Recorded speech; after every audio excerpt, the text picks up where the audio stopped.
Oula, tout ce qui est naturel ne veut pas dire sans danger, hein.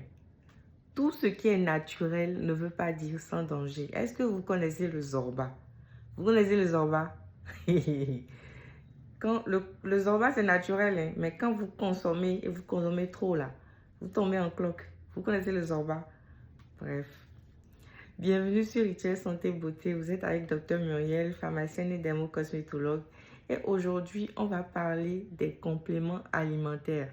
D'accord? Ces produits miracles naturels qu'on nous vante tous les jours. Je reçois tellement de questions chaque fois sur est-ce que les compléments alimentaires c'est un coup de marketing? Est-ce que les compléments alimentaires c'est vraiment bon pour la santé, etc. Aujourd'hui, on va démêler tout ça. Je vous explique tout. D'accord? Les compléments alimentaires. Déjà, pour retenir cette phrase-là, plus ne veut pas dire mieux. Plus ne veut pas dire mieux. D'accord? C'est pas parce que je prends plus de vitamines que je suis en meilleure santé. Non. Il faut consommer, il faut apporter à l'organisme ce dont il a besoin. Point. Quand vous prenez trop, vous êtes malade. Quand vous n'en avez pas, vous êtes malade. Il faut trouver l'équilibre. En toute chose dans la vie, cherchez l'équilibre. Voilà. Première leçon. Bon, je blague. Maintenant, les compléments alimentaires, pour revenir à eux, est-ce que c'est un coup de marketing ou pas? Comme je le disais, les compléments peuvent apporter beaucoup à l'organisme, surtout si c'est un organisme qui est défaillant ou qui a besoin d'un petit coup de pouce pour évoluer.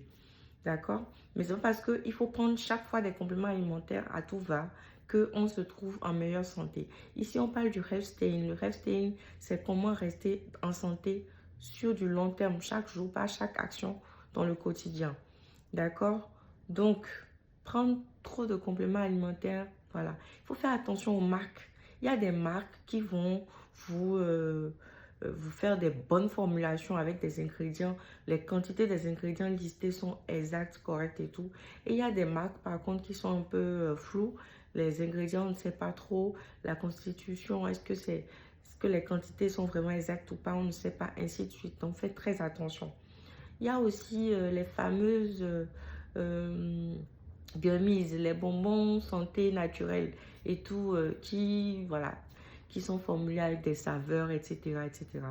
Faites très attention parce que les gummies, souvent, c'est comme on vous vend des vitamines derrière, camouflées derrière du sucre. Parce qu'en vrai, les gummies sont comme des bonbons, ce sont des gommes et c'est bourré d'additifs sucrés. Donc, est-ce que vous voulez vous maintenir en santé, donc prendre des vitamines, mais en vous cachant derrière du sucre, sachant que le sucre aussi n'est pas très bon pour l'organisme? Et on va me dire que oui, mais les quantités sont infimes, etc.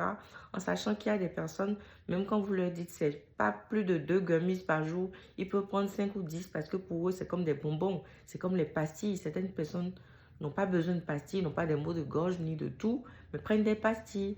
Donc, est-ce que tout ça, finalement, c'est pour améliorer la santé ou pour la détruire? Question. Le plus important, c'est l'équilibre. Toujours trouver l'équilibre. D'accord? Et donc, pour finir, donc récapituler tout ce que j'ai dit et tout, les compléments alimentaires, c'est bien. D'accord? Mais il y a des compositions dans les compléments alimentaires qui peuvent interagir avec d'autres traitements, donc avec d'autres médicaments. Si je prends par exemple le cas du millepertuis, du ginkgo, du gingembre, du magnésium, etc. Souvent, les compléments alimentaires sont à base de plantes. Donc, il y a des plantes qui peuvent avoir des interactions avec d'autres molécules médicamenteuses et du coup biaiser un traitement qui est déjà en cours. Donc, n'hésitez pas à demander conseil en fait. Si vous voulez prendre un complément, l'objectif derrière, c'est d'améliorer votre santé. Sinon, vous n'allez pas investir, sachant que les compléments alimentaires ont un coût. Donc, vous n'allez pas investir dans quelque chose si ce n'est pas pour améliorer votre santé. Donc, il ne faut pas, en voulant améliorer cette santé-là, détruire ou biaiser un traitement qui est déjà en cours. Donc, les compléments alimentaires, c'est bien, d'accord? Mais ça ne remplace jamais une alimentation saine. En toute chose, manger correctement, manger sainement.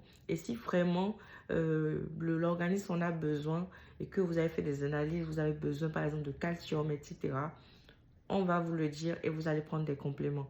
Mais ce n'est pas parce que vous prenez du calcium tous les jours qu'une hypercalcémie ne va pas vous rendre malade, quoi. L'hypercalcémie aussi peut vous rendre malade de la même temps. L'hypocalcémie peut vous rendre malade. Donc voilà, c'est ce que j'ai à vous dire sur les compléments alimentaires. Et si vous avez d'autres préoccupations, des questions, voilà, n'hésitez pas, je reste disponible. Bye!